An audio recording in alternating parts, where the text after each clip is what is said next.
এই যে মহানুভব, সব লড়াই জেতা আপনাদের এটা কি সত্যিই দরকার? নাকি কিছু লড়াই ছেড়ে দেওয়াই আসল জয়।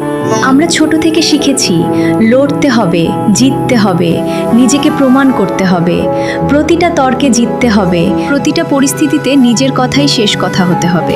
কিন্তু একটা প্রশ্ন, এই সব জেতার পর তুমি কি সত্যিই শান্ত হবা? কারণ সত্যিটা হলো এই যে তুমি বাইরে সকলের সাথে জিততে পারো, কিন্তু ভেতরে ভেতরে নিজে হেরে যেতে পারো। ভাবো তো, রাতে কতবার তুমি তর্কে জিতেছো, কিন্তু পরে মনে হয়েছে চুপ থাকলেই হয়তো ভালো হতো। ভগবদ্গীতায় একটা গভীর সত্য বলা হয়েছে, সমদুঃখ সুখং ধীরং সমৃতত্বায় কল্পতে। অর্থাৎ যে সুখ দুঃখ জয় পরাজয় সব কিছুকে সমভাবে নিতে পারে, সেই সত্যিকারের মুক্তির পথে যায়।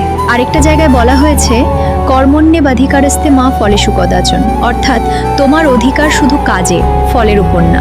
কিছু লড়াই ছেড়ে দেওয়া মানে হেরে যাওয়া না, এটা হলো বুঝতে পারা এই লড়াইটা আমার জন্য না।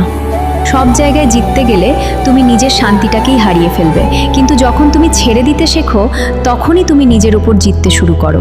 আর নিজের উপর জয়, এটাই সবচেয়ে বড় জয়। মানে সব জেতার প্রয়োজন নেই, সব প্রমাণ করারও দরকার নেই। তাই আজ একটা প্রশ্ন, তুমি কি এখনো সব লড়াই জিততে চাইছো, নাকি তুমি শিখছো কোন লড়াইটা ছেড়ে দিতে হয়?